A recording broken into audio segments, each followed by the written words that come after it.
So welcome guys. आज के नए वीडियो में मैं ये वीडियो लाया था क्योंकि ऑर्गेनिक जो है बहुत ज़्यादा हाई वेटेज कवर करता है और आपका स्कोरिंग चैप्टर भी है लाइक तीनों में इनऑर्गेनिक, ऑर्गेनिक और फिज़िकल। आपको पता है कि इनऑर्गेनिक और ऑर्गेनिक ही आपका टाइम बचाता है, फिज़िकल तो टाइम कंज्यूमिंग है। तो इन दोनों में आपको मैक्स स्कोर करना पड़ेगा, तभी जाके आप फिज़िकल के लिए टाइम दे पाओगे। ऐसे फिज़िकल सभी का अच्छा नहीं होता है, किसी का अच्छा होता है, किसी का नहीं होता है। तो उसको इनऑर्गेनिक और ऑर्गेनिक पे ज़्यादा फोकस करना चाहिए as compared to more physical. और जिसकी फ़िज़िकल अच्छी है उसकी अच्छी बात है। तो मैं आज के वीडियो में लाया हूँ कि फ़िज़िकल इनऑर्गेनिक का भी ले आऊँगा। अभी ऑर्गेनिक का बात करते हैं। तो ऑर्गेनिक में 5 दिन में कैसे सिलेबस कंप्लीट करें, क्योंकि बहुत का अभी बचा हुआ और टाइम भी नहीं है, 20-25 दिन अभी और हैं।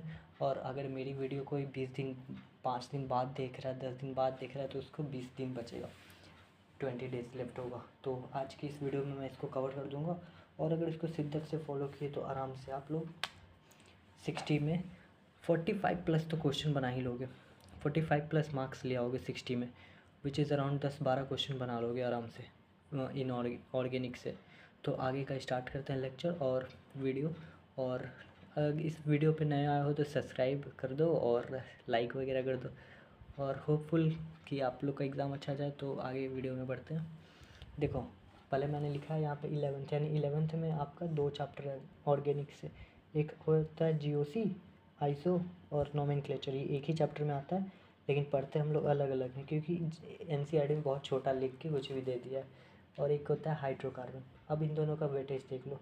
3 से 4 क्वेश्चन नोमेनक्लेचर जीओसी से आता है और 2 से 3 क्वेश्चन हाइड्रोकार्बन से आता है। अब ये मत देखो कि ये 3 से 4 क्वेश्चन है तो जीओसी छोड़ दें क्योंकि ये बड़ा है। यही आपका बेस है, ये सबसे बेस है। अगर ये नहीं आया तो ये पूरा बोर्ड ही तोड़ दो, कोई कुछ करने का ज़रूरत नहीं है। अगर जीओसी नहीं आता है तो आपसे ऑर्गेनिक नहीं बनेगा।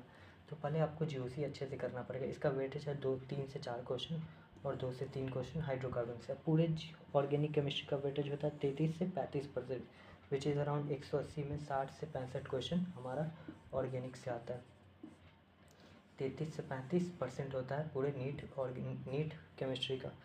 और 60 से 65 क्वेश्चन आता है, उसमें से 3 से 4 आता है ऑर्गेनिक से, 2 से 3 आता है हाइड्रोकार्बन से। अब देखो 12th में कितने चैप्टर हैं, 1 2 3 4 5। 12th में 5 चैप्टर है।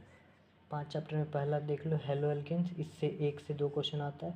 अल्डिहाइड कीटोन कार्बोक्सिल 3 से 4 क्वेश्चन आता है और ये मोस्ट इंपॉर्टेंट है। नेम रिएक्शन से बहुत आता है, जैसे aldol Cannizzaro reaction, Reimer Tiemann और भी है। फिर देखो इसमें अल्कोहल फिनॉल ईथर, यहाँ से 2 क्वेश्चन हमेशा आते हैं। अमाइंस से 2 क्वेश्चन, ये इजी चैप्टर है और ये इजी चैप्टर है। इसको आप 1 गो में कर सकते हो, मतलब एक दिन ही कर सकते हो। तो यहाँ से आपका 5 चैप्टर है, 5 चैप्टर से मिला के 2 4 6 7 8 9 10 40 मार्क्स यहीं से आता है आपका। और 20 मार्क्स का यहाँ से, विच इज़ अराउंड 60-65 मार्क्स का आपका क्वेश्चन बनता है, पेपर बनता है। तो अब इसको करना कैसे, देखो मेरा पहले टिप्स लिखा हुआ। टिप्स है कि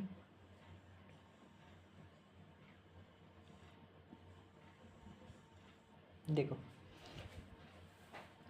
इंटर, अब जो है नीट ज़्यादा डायमेंशन वगैरह नहीं पूछता है, उसमें डायरेक्शंस नहीं देता है। नीट डायरेक्ट इंटरमीडिएट से क्वेश्चन देता है और एक प्रोडक्ट से, यानी आपको एक रिएक्शन दिया हुआ रहेगा और आपसे वो इक्वेशन नहीं पूछेगा या फिर आप पूरा इक्वेशन वगैरह नहीं पूछता है, डायरेक्ट वो पूछता है आपसे कि यहाँ पे जो इंटरमीडिएट है वो कौन सा लग रहा है और लास्ट में प्रोडक्ट कौन सा बन रहा है। तो फोकस करना है आपको इंटरमीडिएट और प्रोडक्ट का। तो इस पर एक पेपर ले लो और जितना नेम रिएक्शन होगा वो सारा लिख लेना और उसमें जो एक हाइलाइटर लेकर आना और उसमें नेम रिएक्शन में इंटरमीडिएट को हाईलाइट करना और प्रोडक्ट को हाईलाइट करना और आगे जो लिखा हुआ रिएक्शन उसको हाईलाइट करना। तो आपको पूरा रिएक्शन मैकेनिज़्म पढ़ने की ज़रूरत नहीं है, वो एग्ज़ाम में नहीं आता। उस मैकेनिज़्म में जो इंटरमीडिएट या फिर प्रोडक्ट बनता है, लास्ट प्रोडक्ट, वो यूज़ होता है।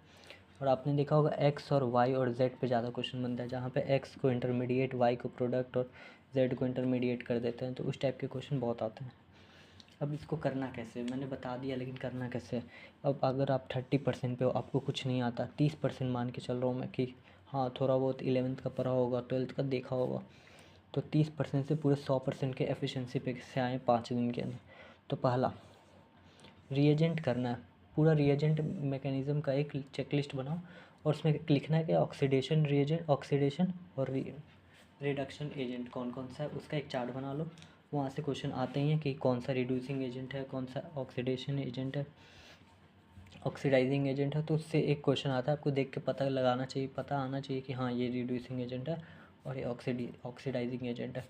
दूसरा क्या करना है, नेम रिएक्शन। ये तो बहुत इंपॉर्टेंट है। इसमें मैं बता सकता हूँ कि मेरे पास वो नेम रिएक्शन है, मैं अगर आप बोलोगे तो मैं उसके PDF दे दूँगा। कुछ 33 से लेके 36 नेम रिएक्शन है, अराउंड 40 लेकर चलो, 40 नेम रिएक्शन है। अगर आप एक दिन में भी 15 से 20 करते हो तो आप 2.5 या 3 दिन में आराम से कंप्लीट कर लोगे। तो ये नेम रिएक्शन है, कुछ 40 है, 40 41 42 नेम रिएक्शन है, वो कर लेना। और तीसरा PYQ रिवर्स इंजीनियरिंग। अब क्या करना है, पहले आपको लेक्चर देखना है, लेक्चर देखते ही PYQ बनाना है। PYQ बनाने के बाद अगर जो गलत हुआ बना कोई दिक्कत नहीं है, आपको नोट्स देखना है। नोट्स देखने के बाद फिर NCERT पढ़ना है, NCERT पढ़ने के बाद फिर से PYQ लगाना है। अब लेक्चर भूल जाओ, अब लेक्चर सिर्फ एक बार देखना है। अब इस चीज़ को आप रिपीट करते जाओ जब तक आपकी एफिशिएंसी 100% ना हो जाए। क्या करना है, पहले आपको PYQ बनाना है, नोट्स देखना है, NCERT पढ़ना है। PYQ बनाना है, नोट्स देखना है, NCERT पढ़ना है। इसको सिर्फ एक बार देखना है कॉन्सेप्ट क्लियरिटी के लिए, उसको फिर छोड़ दो, कोई ज़रूरत नहीं वापस देखने का। अब है कि करना कैसे है, वन गो में ये सब कंप्लीट कैसे होगा। तो देखो इसके लिए भी है एक प्लान, एक वन गो में कंप्लीट कैसे करना है। GOC हाइड्रोकार्बन को आप एक दिन दो, बहुत छोटा चैप्टर है, कॉन्सेप्चुअल है लेकिन अच्छा चैप्टर है। इसमें ज़्यादा कुछ पढ़ना नहीं होता है, plus I effect, plus M effect, plus R effect और माइनस आर इफेक्ट वगैरह से ज़्यादा क्वेश्चन आता है, तो आप उस पर ज़्यादा फोकस कर लेना।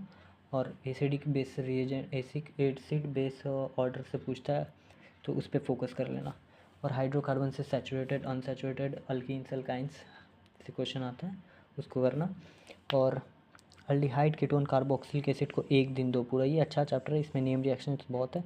और 100+ MCQ इसका सॉल्व कर लो, और इसमें 30 कर लेना, 60 MCQ बहुत है इसमें, क्योंकि इससे ज़्यादा क्वेश्चन नहीं आता लेकिन इससे कॉन्सेप्ट आता है।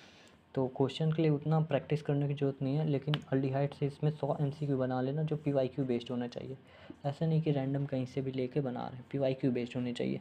और फिर देखो अमाइंस और बायोमोलिक्यूल को आप एक दिन में कंप्लीट कर सकते हो, बहुत छोटा चैप्टर है। जो 50 क्वेश्चन आप बनाओगे तो बहुत है इसमें। और अल्कोहल, फिनॉल ईथर और हेलो अल्कीन को भी आप एक दिन में कर सकते हो, इससे भी 100 क्वेश्चन बना लेना, सॉल्व कर लेना। अभी भी आपका 4 दिन में ये कंप्लीट हो गया, एक दिन आपके पास बचा है, आप एक दिन में उसको रिवाइज़ कर सकते हो अच्छे से, जितना जितना आपने पढ़ा है। और PYQs जितने भी हैं, मैं तो रिकमेंड करूँगा कि 10 से 15 साल के पेपर लगा लो। और ऑर्गेनिक में जो है रिएक्शन मैकेनिज़्म से JEE मेंस के एक शिफ्ट का पेपर लगा लो, कुछ एक शिफ्ट का भी नहीं, कुछ 20-25 MCQ लगा लेना इम्पॉर्टेंट टाइप, तो वो बहुत एफिशिएंसी और मैटर करेगा आपके लिए। तो यही था ऑर्गेनिक केमिस्ट्री का पूरा पावर पॉइंट। और आप लोग अपना स्कोर बताना कि ऑर्गेनिक में कितने आते हैं और फुल मॉक में कितने आते हैं, और फिजिक्स हुआ है कि नहीं हुआ है। और अगर और आपको किसी और चीज़ पे वीडियो चाहिए तो आप नीचे कमेंट करना, और वीडियो को सब्सक्राइब, लाइक और शेयर कर देना गाइस।